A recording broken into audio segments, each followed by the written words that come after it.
Oh my gosh, we're on. Chad, just say something just quickly so I can make sure your mouth is working with your face. Something, does that work? That's perfect. Friends that are watching, we have a few of you live already, and we're just going to give it a minute while people might be signing on. But if you notice, if you're on YouTube, you can actually write something in the comments. So while we're just giving one more minute for people, can you please go to the comments and just maybe write your name, maybe where you're from, just so we know who's listening. And we so appreciate you being here. That is awesome. It's always nice not to present to a screen. So at least Chad and I have each other here right now. Totally. So we'll see if anybody wants to do that. It usually takes a couple seconds, and then I'll get started on the presentation. Chad, it's beautiful here today. It's gorgeous. The sun is shining. I'm making him sit inside and do a presentation online, going out and enjoy it. Thank you, Sydney from 𝐿𝐻𝐑𝐄𝐋. Chad, you've actually met Sydney before. She came to the presentation dog, and she will be helping out in Edmonton too when you go up there. Awesome. Amazing. Thanks, Sydney. At least we know the comments work. I really appreciate that. Oh, my Siri is trying to jump in. All right. Friends, my name is Christy Wolf. I am one of the directors of special initiatives with the Wolfpack Warriors Foundation. I have with me here today Chad Guenter, and he has partnered with us because we're really noticing, I mean, everybody's noticing that the pandemic has had a profound impact on the mental health of individuals and communities. And so as we were thinking about talking about this, Chad and Project All In came across our plate actually a couple years ago when there was the Good Deeds Cup here in Canmore, and they did Battle of the Badges. And that's when we first learned about Chad and Project All In. So today is a reminder that it is really important to stay in tune with your mental well-being. It's important to check in with yourself and to check in with your loved ones because you never know what somebody else is going through.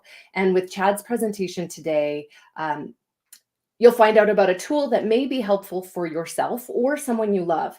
This whole presentation is going to be recorded. And so if you're watching live, great. If you're watching the recording, even better. But also feel free to send this on to somebody, an individual, an organization that you think might benefit from hearing what Chad is talking about today. I got to see Chad present this whole thing at Sheepdog Brewing last month. That was where we had a live event. And coming up, there will be a live event in Edmonton on March 18th at 𝐿𝐻𝐑𝐄𝐋 Edmonton, and then on April 5th in Calgary at 𝐿𝐻𝐑𝐄𝐋 Calgary. So we will have more information. It'll be in the show notes below this, and I will kind of walk you through how to register if you do think this is a presentation that you would like to do right at the end. I have a couple people have put in some comments, and I also want to mention that throughout today's presentation, if there is a question that you have, definitely throw it into the comments because I will come back on after Chad has done his whole presentation and we can come back to some of those questions. So anything that comes up for you, please feel free to throw it in there. We will come back to that later.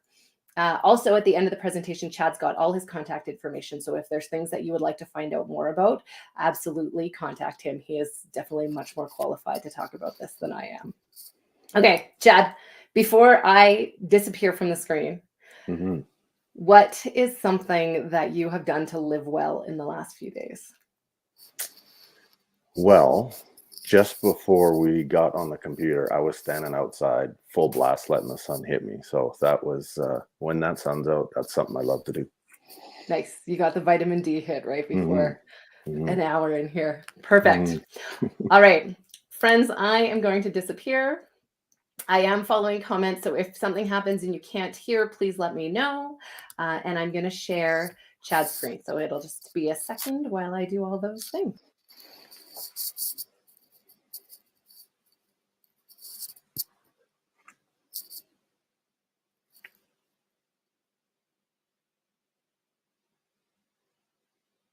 Awesome. Great. Thanks. Thanks everyone for joining us today. We definitely have other things that we could be doing. So taking a moment to maybe listen to something that's uncomfortable, for yourself, or you know that someone else is experiencing some trouble with their mental health, I can speak for them and say that it means a lot that you're here with us today.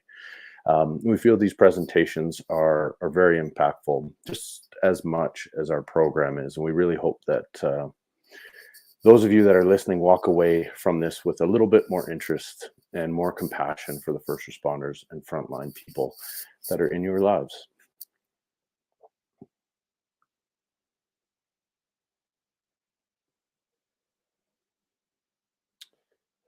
In this era of healing, which is also the theme of, our presentation, we feel that it's really important that we acknowledge that we live, work, and play in the traditional lands of the Blackfoot Confederacy, the Tsuut'ina, the Stoney Nakoda Nation, the Métis Nation, and all the people who make their home in the Treaty 7 territory.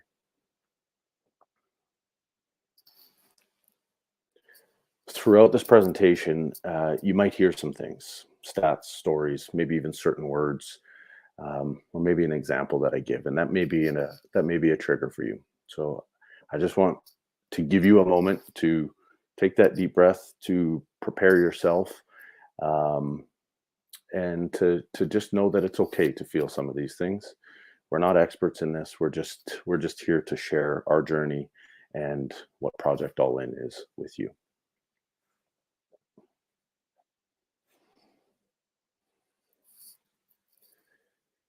So the Project All In Foundation was founded in 2018, but really we didn't start there. In 2012, I started an initiative, a real grassroots initiative called Keep Calm, Paddle On. And basically where that stemmed from was me and my need to help my family. So I was born and raised in Saskatoon, Saskatchewan, and at a young age, my brother had a traumatic brain injury. He fell off his mountain bike while mountain biking in BC, and he was wearing a helmet, and he hit his head, and that required him to go to the hospital. And from there, I remember getting the call. I was away on a baseball tournament. I remember getting the call from my parents saying that this had happened, and I felt really distraught that I couldn't help. There was not much I could do anyways, but I couldn't help. Little did I know from that point on that this would change the course of his life. So from that brain injury, the doctors his brain started to present or exacerbate some things that teenagers go through. So because of that, doctors started to medicate him, feeling that he was up too much and down too low at certain times. And that was far outside the realm of how a teenager should act. So they started to medicate him. And over the years, that medication took him from someone with a level 2 brain injury to being bipolar. So this is really where this all started from, was a need to help my family, not having the ability financially to help my family. So I just started to raise awareness. And how I raised awareness was from paddling great distances, hoping people would pay attention. And then I would just talk about mental health through social media. And to date, we've done 9 of these self-supported paddleboard trips through Keep Calm, Paddle On. And that's really where the start of this mental health journey and trying to build a community started from. And then in 2018, Project All In was founded on the river paddling, where I've been able to find, I think, some of my clearest thoughts and have some of the best moments in nature to really clear my head. And it was clear that we needed to do something to help first responders, make that ask for help easier, and ultimately aid in suicide prevention of our first responders and frontline workers.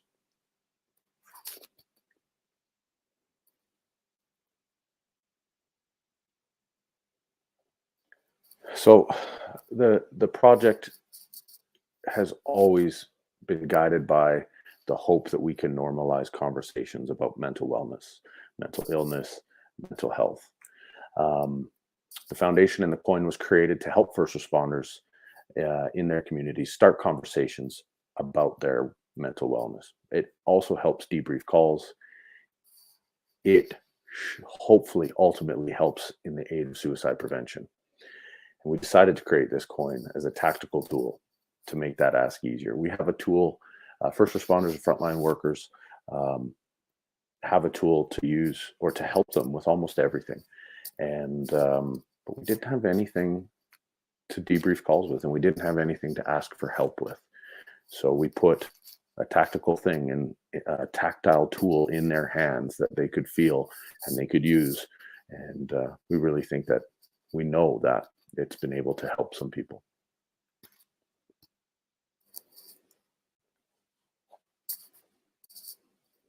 Our mission statement is to honor the core values of this mission, and that is goals, gratitude, strength, and sacrifice. I will speak more to those when we talk about the design of the coin. What we want to do is provide tools and opportunities for first responders, frontline workers to begin the path towards healing and recovery. Our vision statement is such that we want to be recognized globally as an organization focused on providing these tools and opportunities. Not because we ourselves want the recognition, because we know that there is a need and a recognition of mental wellness in this first responder frontline worker community. We hope that we can accomplish this by delivering coins, delivering our presentations, and hosting events that provide a healing space while harnessing the nature's healing powers where possible.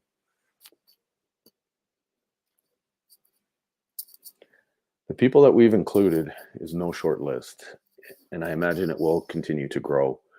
But we have the big four, which everyone usually thinks of when they think of first responders: police, military, fire, and EMS. But we need to include far more people. And these are in no order of importance. Everyone needs to be on this list. Retirees and veterans. Once you leave the service, it's not always at the age of 60, 65. Sometimes it's far earlier than we expect due to physical injury or mental injury. And we want to make sure that retirees and veterans of all of these disciplines are included. Dispatchers, industrial response teams, corrections officers, conservation officers, border patrol, bylaw and peace officers, doctors of all titles, nurses, task force teams, SAR groups and mountain rescue groups, ski patrol, public safety, emergency operations pilots, Coast Guard, lifeguards, tow truck drivers. They're a unique one in that they're just there to take the car away, but sometimes it's at the scene of a traumatic motor vehicle accident.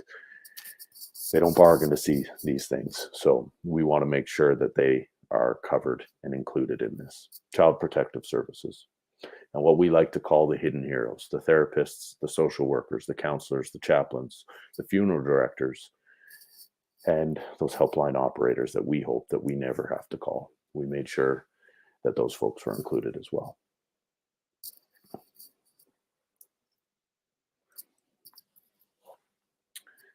Mental health is health, and I think that's something that that a lot of people don't draw that conclusion to. It is part of our overall health, very much so, not just physical health, which seems to get a little bit more of the spotlight shone on it. We can't punish ourselves for being human. Our bodies will react when we see things, feel things, hear things, smell things. And quite often we don't have control over how our body reacts. We can recognize them, and that is a large first step in realizing what's happening with us. We know that silence, stigma are seemingly our biggest hurdles. We're then left feeling like we should just snap out of it. And maybe we've even heard that and someone has told that to us.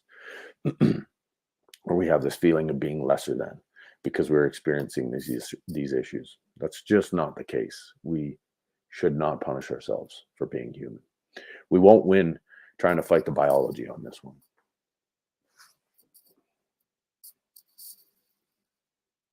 We have something called the window of tolerance. And normally, if we put it into numbers and we have a scale of 1 to 10, that window of tolerance, that middle ground is usually around 4 to 6.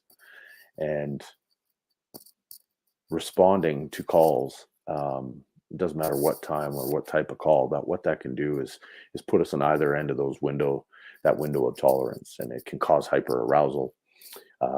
It can cause hypoarousal, and you can see from the slide there what some of those things might entail.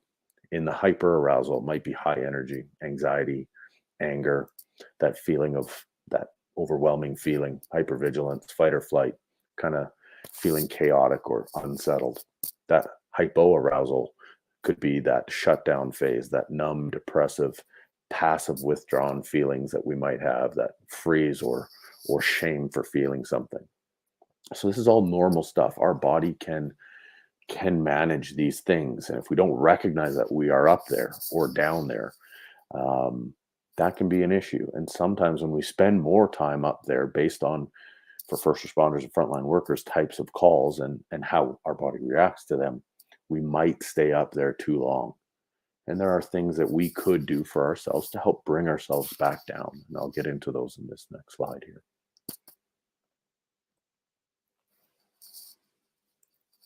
Ways that we can bring ourselves back into our window of tolerance around that 4 to 6 range is meditation. That's a really good one, and I find that a lot of people, once they start it, can really cling to it. It's something that's very, very impactful. Exercise is a big one for a lot of people. For me, and personally, hobbies, just being in nature. We're starting to see doctors prescribe this more and more, to just get out, walk. We know that it lowers the heart rate. We know that it can calm you. Nature is a very healing place if we can spend some time in it. Deep breathing is another one. Sensory stimulation.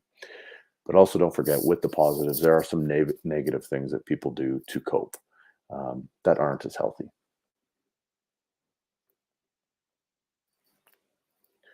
Some examples of resources. In Saskatchewan, we have the 𝐶ISM network. In Alberta, we do as well. There's ICISF, there's CIPCERT, lots of acronyms. The first responder frontline world is pretty heavy in acronyms. R2MR, which stands for Road to Mental Readiness. We've got HeartMath, and then of course 911 itself. But there are a lot of resources, and often you'll see companies, businesses looking out for their employees, and so they'll put a list of resources up, but it's not always easy for that individual to just pick up the phone and make that phone call. I've heard the analogy of, if you've had to make a phone call where you're asking for help because you know that you need it. That's one great thing to recognize, but it's another thing to pick up that phone, and that phone could sometimes feel like a 1,000-pound phone. Like, it's just a very hard task to accomplish. So while putting up resources there, knowing that they're there is great. Hopefully what we can do is make getting there a little bit easier. But do find out what's in your area, what your agency or business offers for resources, because there's some really good ones out there. The project All In coin. So the coin is the basis of this project, and what it is a tool. And why we've come up with it is because it has origins in the first responder world. Started in the military, and when you were a part of a group, or you potentially did some training and got into a higher class of group, or you change groups, you'd be given a coin for that group, and it was a feeling of inclusion. It was you were a part of that group, and this was to prove that you were a part of that group based on training that you had done or experiences. So that's kind of the origins of it with the military, and so we knew that this coin would likely translate well into the frontline first responder world. What we've done with this coin is put a great amount of detail into it, and I'll get into that here with the next slide.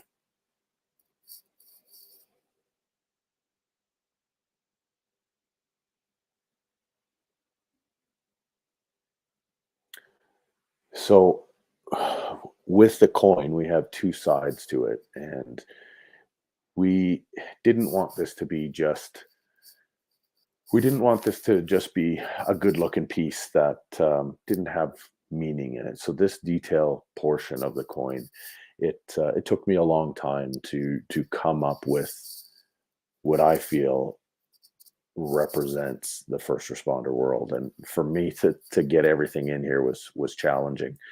Um, but the design to this was very, very important for us.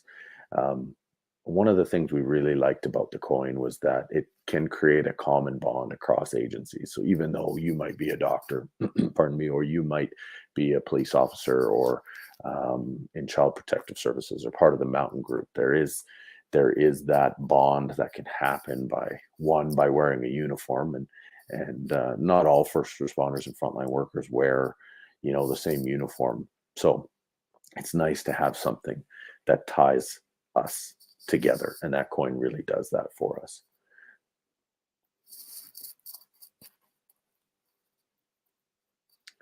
So here we have a good look at the coin, both sides, and I'll start this time with the help side. So that's the red side, the maple leaf side, or the coin on the left. And Christy, if you'll just go back to that, yeah, thanks very much. The coin on the left is the one we're going to concentrate on for now. So this is the help side. I'll explain how it gets used in a moment. I'll explain the design right now. So on the front, we wanted to make sure that it was inclusive of all the different disciplines in the first responder frontline worker category, and there's just no way that we could put all the different logos on there. It wouldn't be very clear, probably wouldn't look that good. So we went with the maple leaf. The maple leaf, of course, being on our nation's flag, and as a show of unity, we felt that was a really good indicator of our group. And every vein and point on this maple leaf represents all the different disciplines that we've included in this program. Underneath the maple leaf is the word help in as many different languages as we could fit in there. We know that Canada's diverse, and we wanted to be inclusive. So we felt that was a really necessary thing to do with this coin. At the top of the coin, you'll see an acronym, or potentially you might even see it as you first glance as a start of a positive first step in a sentence. I can get help. I can call my friend to get something off my chest. I can go to the doctor today, or I can do this, or I can stop doing this negative thing that I've been doing. So it's the start of a positive first step, but it is also an acronym. And like I mentioned, the first responder frontline world, we use a lot of acronyms because there's a lot of things that we have to remember. And a CAN report is something that we often use in the fire service and other services. And I took an I and I stuck that in front of there, and the I stands for identify. So this side of the coin can be a bit of a check-in for yourself. So if we look at that acronym, the I standing for identify, this is why we're here. This is why we're talking. We're trying to identify what's going on with ourselves. And this can be tricky. It can be cumulative also. People often think that it's the traumatic events that get people, and sometimes it's the little events that keep piling up that we don't deal with, and then all of a sudden, boom, we have one big problem comprised of little ones that we didn't deal with. So this can be a tricky one. It can sneak up on us, so to speak. One of the reasons, many reasons, to not struggle alone. Maybe it's a call that shook you, a recent divorce, financial trouble, death of a loved one, health issues, job-related stressors. But having a fresh set of eyes can help more easily identify what's going on. And it can also be a lot easier to ask for help if you need it. But sometimes that self-identification process can be tricky. What we can do in other people is look for behavioral changes. So, not shining the boots as often as they once did, or maybe the uniform shirt's not tucked in. Maybe they're forgetting to shave and they're a little bit late for work more often than they usually are. So those little behavioral changes can often be an indicator that something is off. So that is a little preemptive step in trying to help identify what's going on. C stands for conditions. So what's happening with you at this time? Is it substance abuse, maybe aggression, difficulty sleeping, changes in mood? Maybe it's anxiety, disinterest in activities that you were once very interested in, giving away possessions, loss of confidence, maybe in your skills or just you as a person, previous coping, or prescribed therapies that are ineffective. If someone points out that you've been different recently, don't slough it off. It may require a deeper, harder look at yourself, which can be challenging, right? A stands for actions. So these are things that, we're doing as a result of the conditions. So, are we, um, do we need to present the coin? Do we need a moment to reflect on what's been happening? At this stage, we can find it hard to reach out. So maybe this is the best opportunity to present that coin to someone. And then N stands for needs. So what resources, present and future, are required that we might need based on our conditions and actions.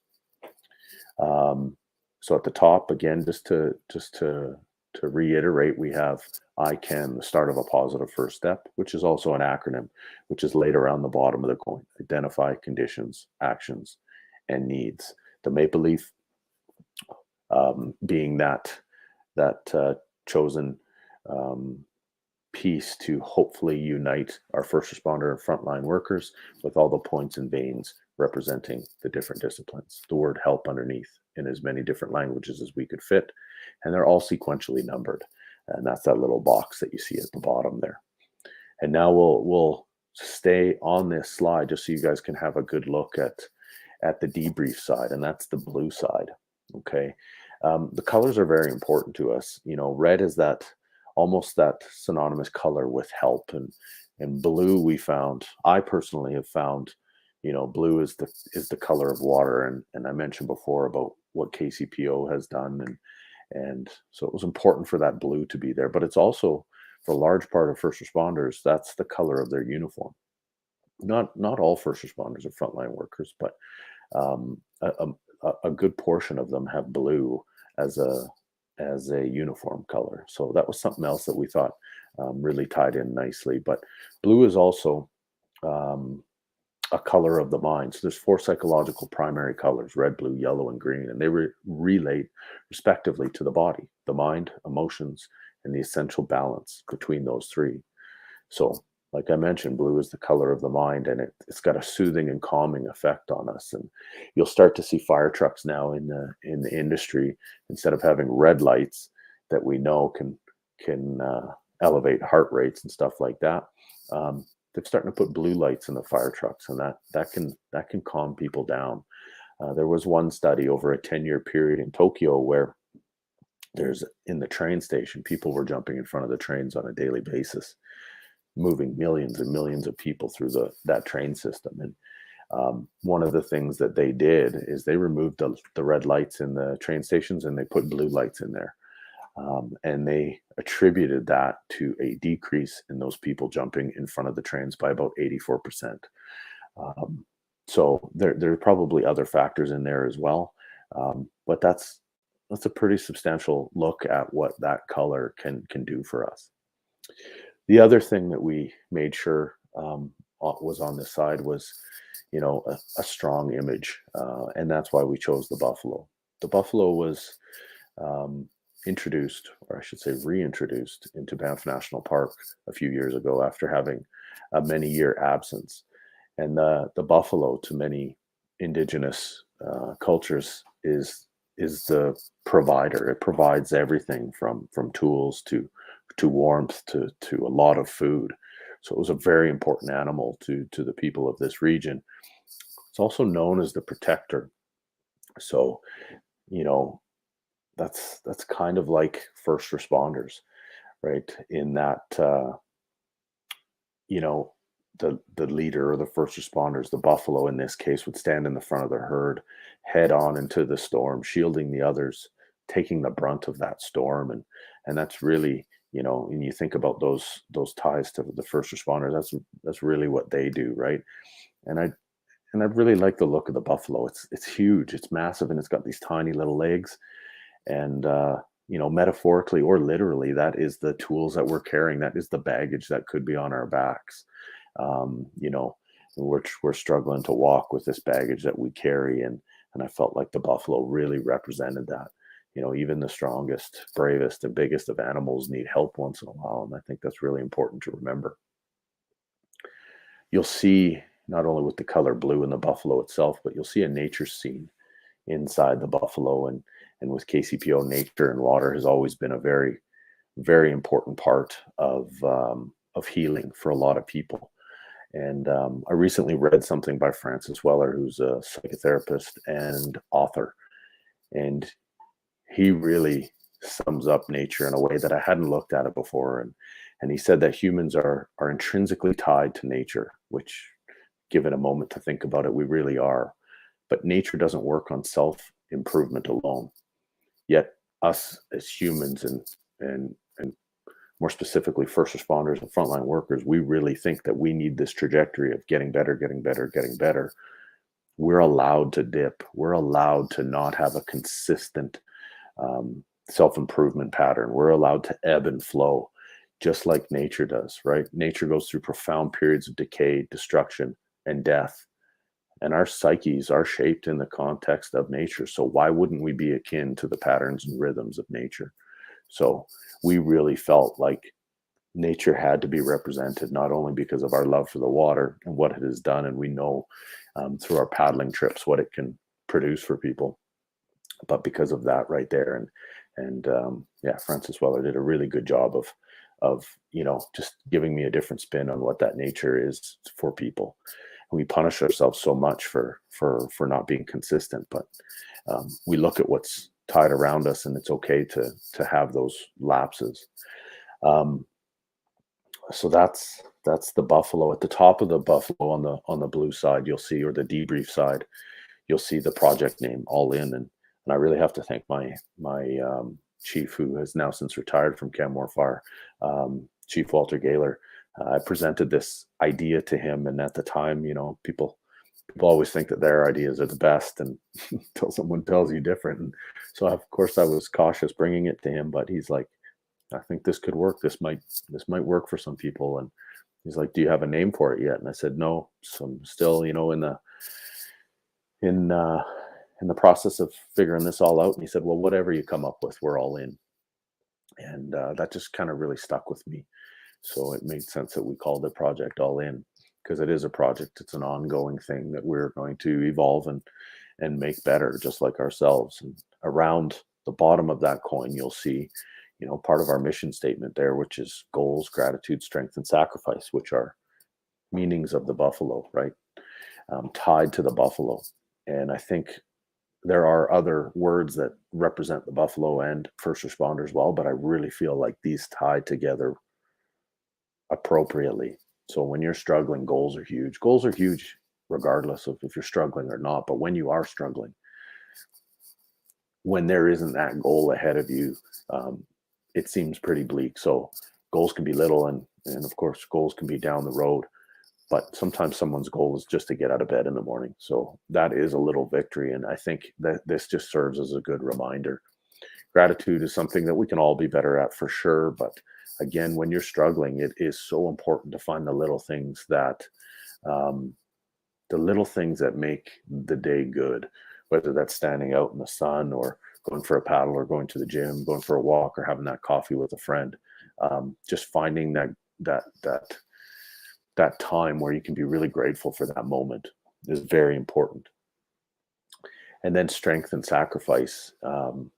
Those are two words that are synonymous with frontline workers and first responders. And, there's a great deal of strength that you probably, as a first responder that might be struggling, don't feel like you have when you are struggling. And again, this is the reminder for you that you're not alone in this. And then, of course, sacrifice. We sacrifice so much to do this job, and we often don't get trained when we first start that this is going to be a large part of it. We just kind of assume that it might be there, but maybe not me, maybe someone else. But there's a large portion of sacrifice, whether it's dinners or with your family or birthdays that you miss.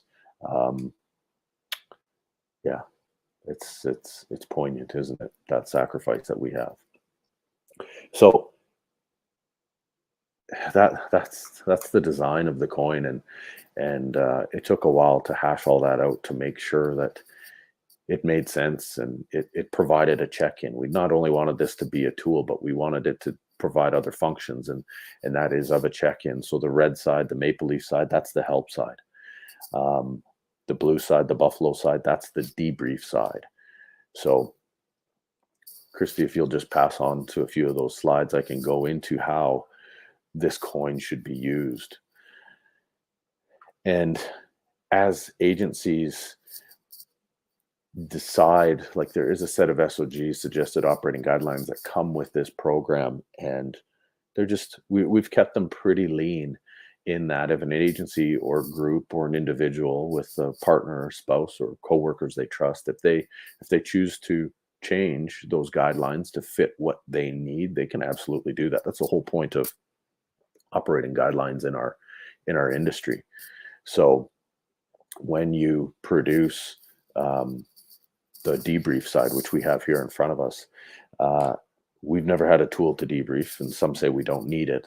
Some people need that tactile thing in their hand to carry out a skill, like ladders, like the medical equipment we have in bags for EMS, to doctors and nurses, to what police carry as tools. So this tool can be placed on the dashboard of the car, of the truck, on the bumper of the truck, after a call, any call. And it is the tool that starts the conversation. And now you can start that debrief. And once we make this normal, and not that debriefing isn't normal, some groups are very good at it, but some aren't. And speaking from experience, we don't have time all the time to debrief every call as it happens. Sometimes some days are left in between, even weeks, before we get to debrief something. But it is important that we talk about it, because if we don't unpack that stuff, your brain will find a compartment for it, and sometimes it shows in ways that isn't the best. So the debrief side is really important. So this could be taken a photo of, and you can send it via text to somebody, or you can put it on the table. So it is just hopefully the side that can open the door and speak for you if you can't.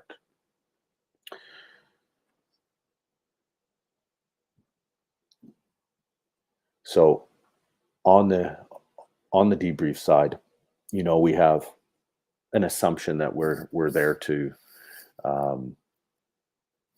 depending on if you've shown it, you really hope someone is listening to you. Maybe you just want to talk, and maybe that's just it. You just want to just get it off your chest. That's the beauty of a debrief. Maybe you need someone to ask the questions, and this will initiate that conversation for you.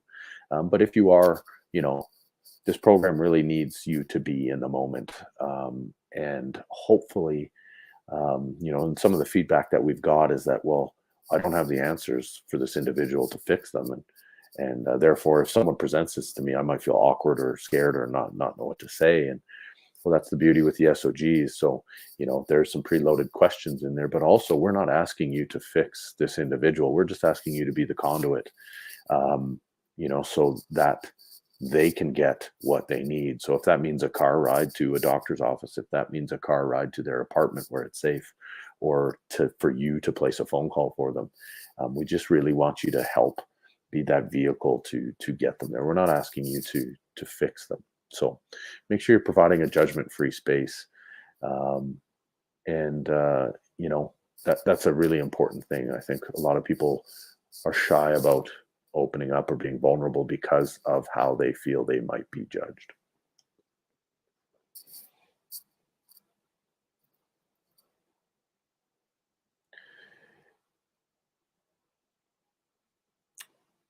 Let's go another slide here, Christy, if we can. So the maple leaf side, the red side, or the help side, as we've called it,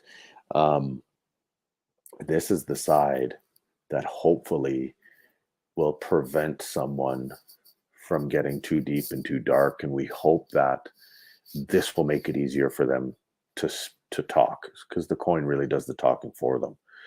So over the years of taking people down the river, I asked the question, why is it so hard to find help or to get to help?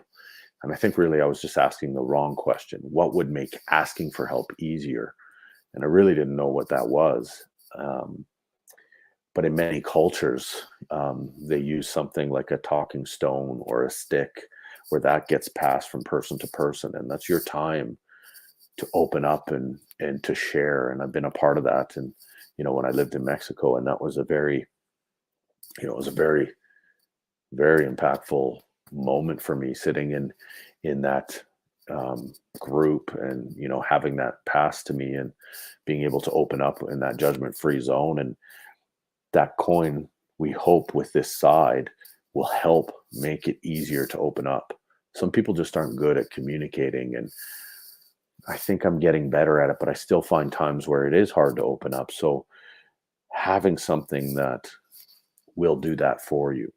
Picture yourself being in a coffee shop or on a walk down a trail, and you're talking with your friend, your coworker, loved one, spouse, partner, whoever that might be, someone you trust. And you're like, okay, I made this time happen today with this person so that I could tell them what's going on with me. But the conversation is light. It's about the weekend. It's about what we've been doing. I don't want to wreck it. And often that's a hurdle for us. And sometimes we don't open up. You're afraid of crying or looking vulnerable or something like that, where if you just show this side of the coin, that person, if they're familiar with the program, will understand that is a sign of help, and they will start to initiate the conversation. And I think that's the key here, is that this help side will allow you, as the person that needs help, to stay quiet and allow that other person to start asking you the questions. And all you have to do at this point, because of the preloaded questions or questions that you may come up that you want in your own guidelines, do you need to see a doctor? And all you have to do is shake your head, yes or no. Do you need me to call somebody for you? Yes. Okay. Like these are simpler forms of communication, instead of having to come up with the right words. In fact, you don't even have to go into the backstory with why you feel this way, which I think a lot of people need that. And then they need to feel like it's justified that they feel that way. We can skip all that. You present this, they know you need help. The questions can start coming from them, and all you need to do is nod your head, or maybe say yes or no if you're comfortable with that. On a scale of 1 to 10, where are you? 10 being suicidal. All you have to do is raise your hand and show them a number. Just a simpler way of communicating. So we know through feedback that this has worked for some people in a very grand scale of preventing them their own selves from dying by suicide. There are stories that we've heard back that are very sad in some regard, but very, on the other end, we're very happy that they used this and were able to use it as intended, and it worked for them. This tool won't work for everyone. We know that people are just too unique, and this won't be a catch-all for everyone, but it will work for some people, and that's great. And sometimes just looking at the resource page and calling a psychologist, that will work for some people too, and that's great. We're happy those resources are there, but we do know the conversations we've had over the years of people struggling, that this ultimately is a very challenging thing, that ask for help. And this side, the help side, will help initiate that ask. Again, you're not expected to fix this person. You're just a conduit to help get them to a better place. And that might be to a safe place, right? That might be to their home. That might be to their parents' home, someone they trust. It might be to the hospital. It might be just that phone call again. So this can be texted. It can be through a text, a picture, and then the conversation can start there. And you can really change this to fit your needs. I had a police officer approach me once and say, could I get another one of those coins for my children? I think one of them is being bullied at school, and he's having a tough time talking about it. And I think this coin is pretty cool. It's worked for me. Maybe I could have that, that inclusiveness, that bond between my my child with this coin. It's like our own special group, and I hadn't even thought of that. And so there is opportunity to grow this in the way that works for you.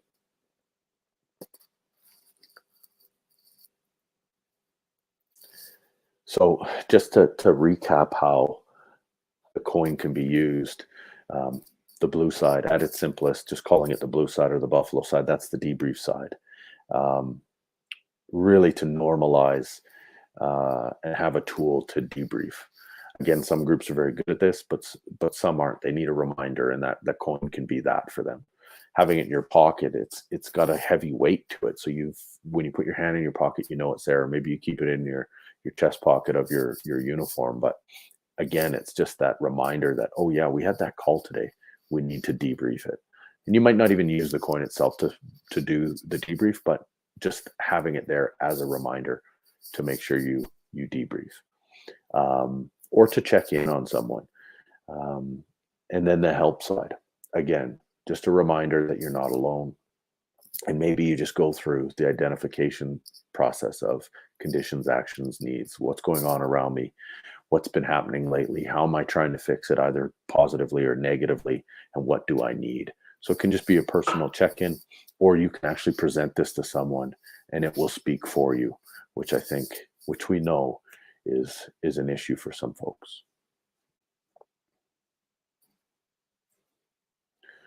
Where are we now? Where are we now, and where are we going? So right now we are in 200 plus agencies. We're in 9 countries around the world: Canada, the US, New Zealand, Africa, Australia, the Cayman Islands, Honduras, parts of the UK, and Sweden.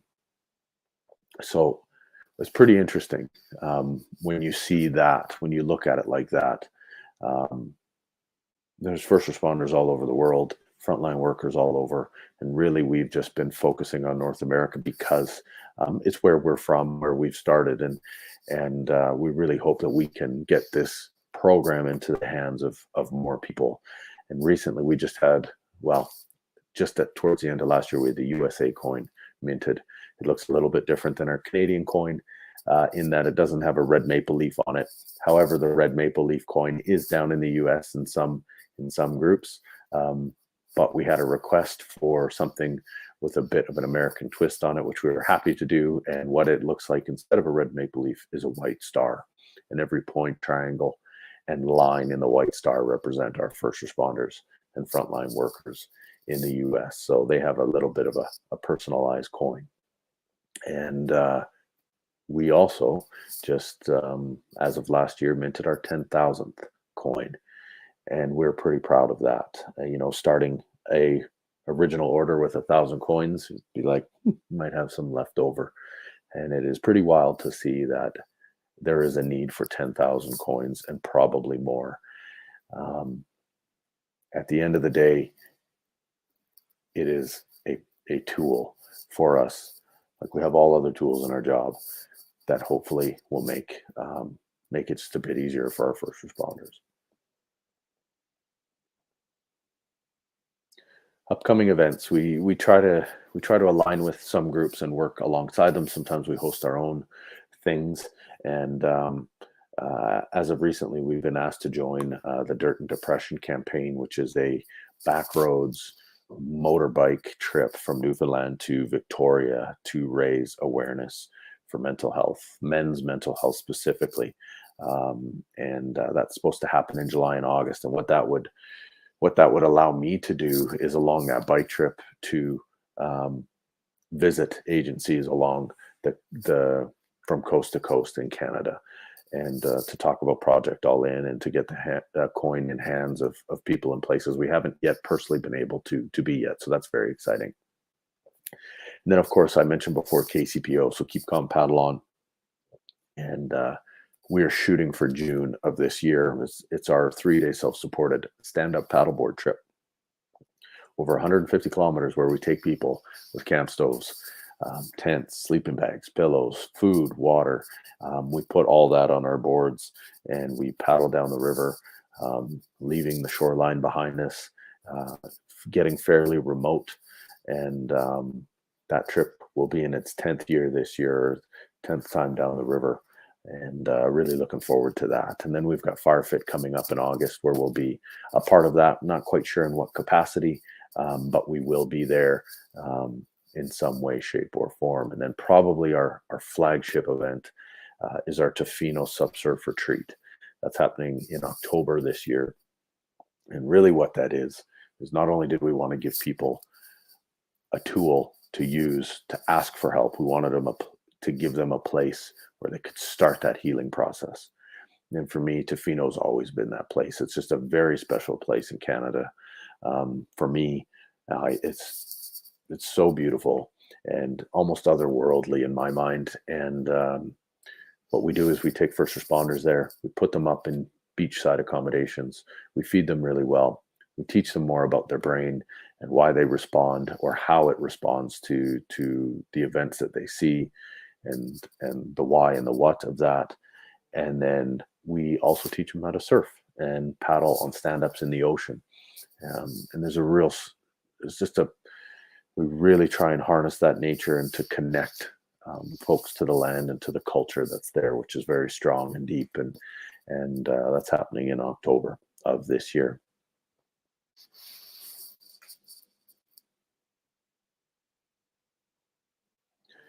We have another project coming. Well, it's already been started. It's in its infancy right now, but it's been named Rambo the Ambo right now. It might change, it might stick. I don't know. But it's a ambulance that was donated to us a little while back, and it will do a few things for us. We're gonna take what you see there, and we're going to make it stand out, so to speak. And what we're hoping with this is that it will provide us some advertising when we go to events, which will, bring people and hopefully have them start asking questions about, why it looks the way it looks. We've got some grand plans for it, making it big and all that sort of stuff, and branded. But so that gets the conversation going for us with maybe people we haven't been able to have that with before. But what we also hope to do with this is outfit it so that you could take it camping, biking, paddling, hiking, snowshoeing, skiing. So we used to have a lodge that we were associated with, Sheepdog Lodge, and we could send people there and say, hey, it's a really great organization. They're helping first responders and veterans. Go there, decompress, unplug. We don't have that accessible to us anymore. So we're going to make a mobile version of that inside of Project All In. And this is where a first responder, frontline worker could rent. We'd raise funds so that people could take this hopefully free of charge, or maybe a small rental fee, and they can take their family or themselves and just take this for the weekend and disconnect, go into nature. And yeah, we think it's a pretty neat opportunity to have something like that. What we also hope to have with this ambulance is maybe a bit of a mobile treatment center, in that traditional styles of therapy, being in an office, talking to someone, will work for some people, but it doesn't work for everyone. Some people tend to really open up in nature, and that's been my experience taking people down the river, because I've had some of the most profound and emotional conversations in nature.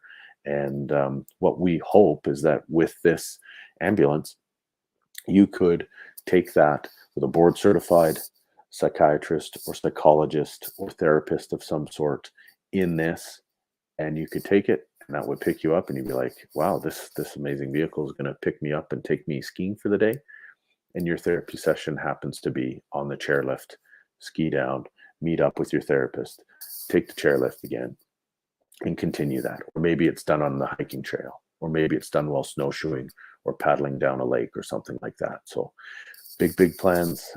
That's what we'd like to do at Project All In, but that's what we're planning for Rambo the Ambo.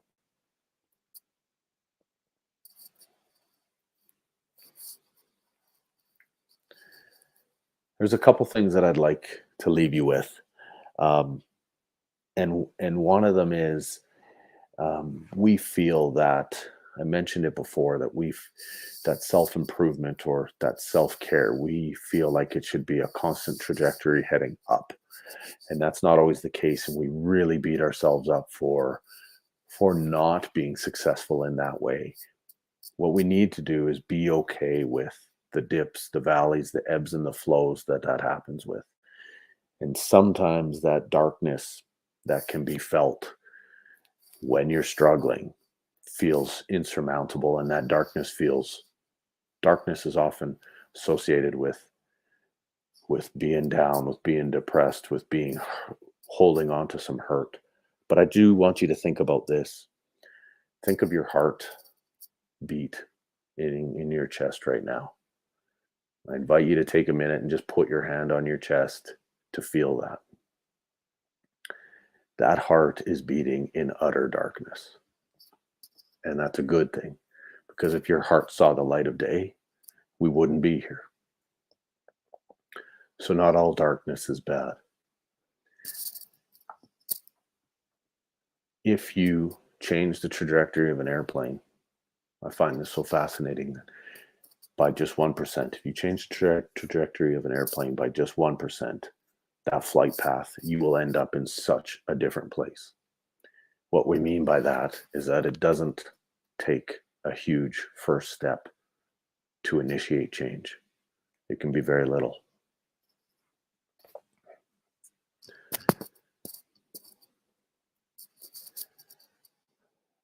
Thank you guys all for taking your time to listen to this today.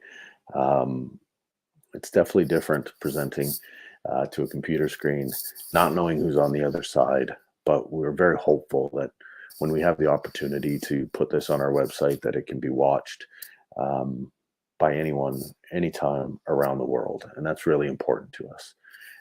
If you have any questions, you can check out our website. And if you have further questions, you can hit us up on email at hello@projectallinc.ca, and myself or one of the other board members will get back to you there. But just thank you again so much for taking time out of your day to listen to this. I know the first responders, frontline workers, and your family will be very, very thankful that you did.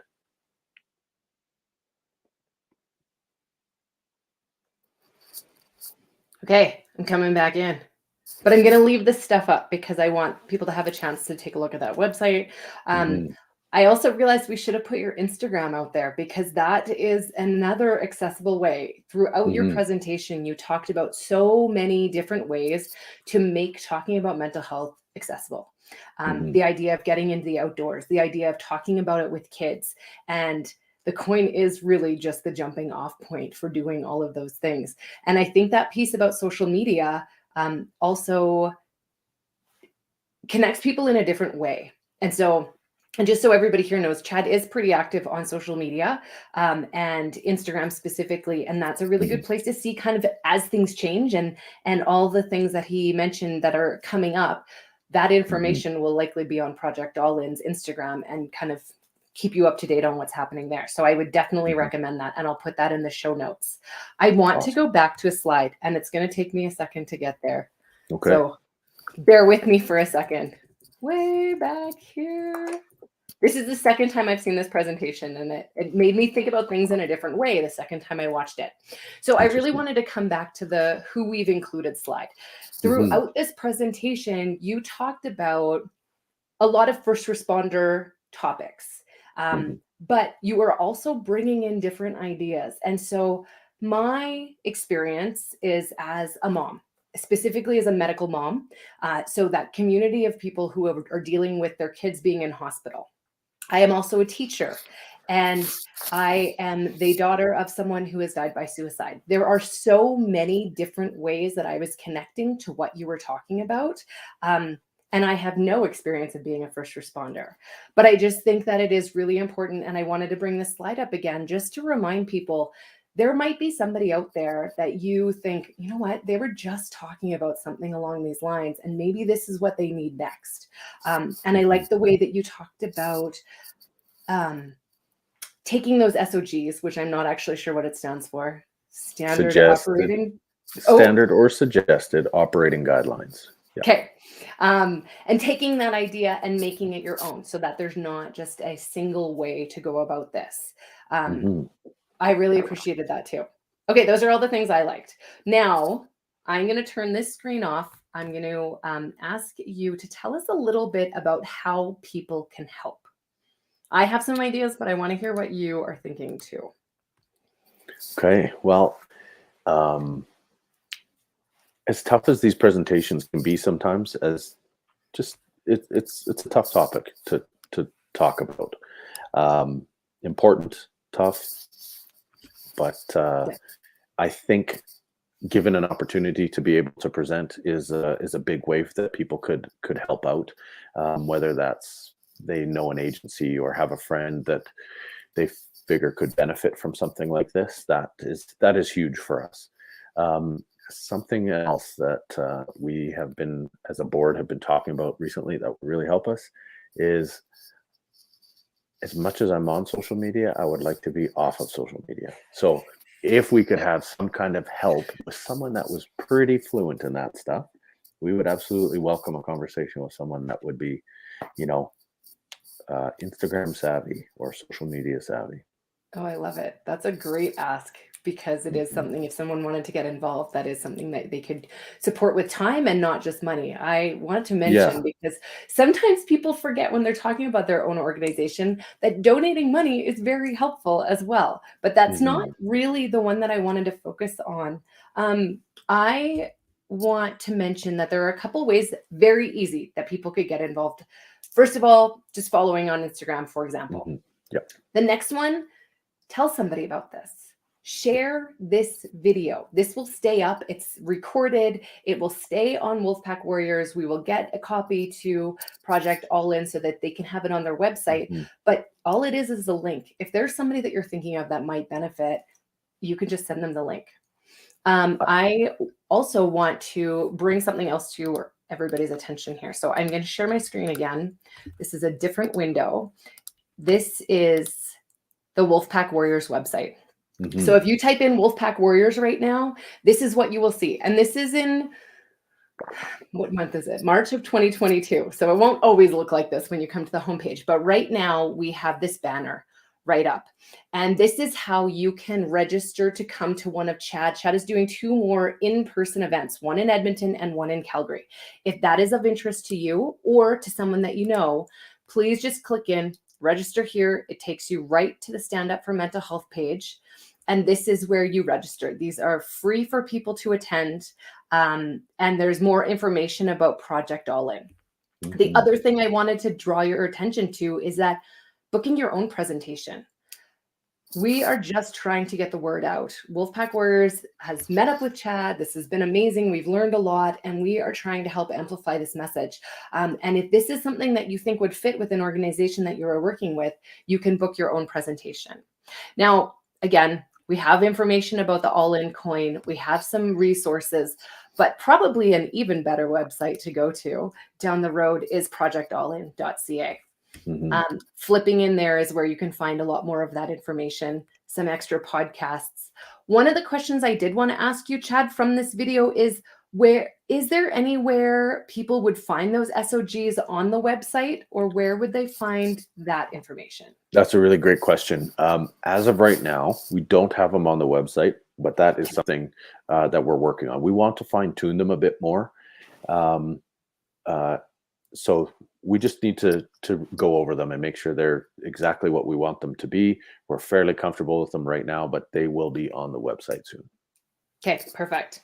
Anything else you want me to highlight on the website while we're here?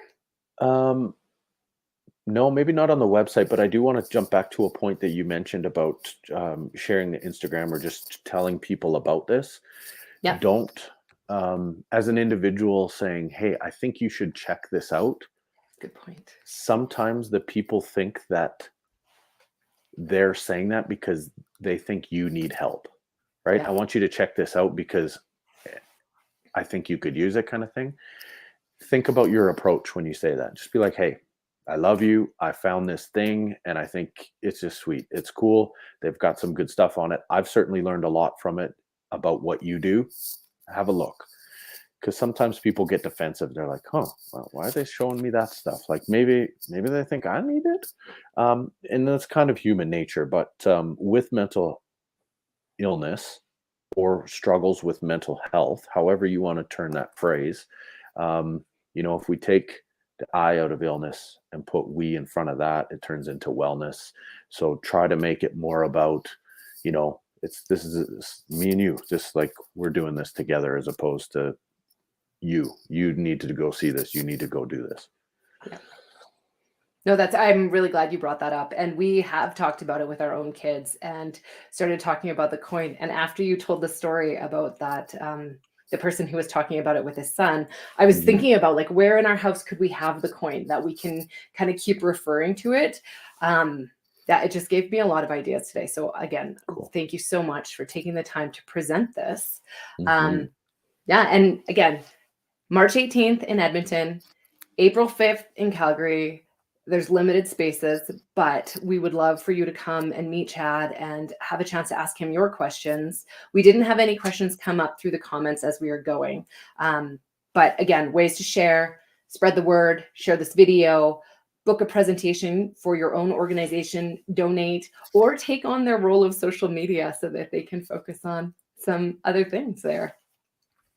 All right, friends, we are signing off. So thanks so much. Thanks, Chad. You're welcome. Thank you for having me.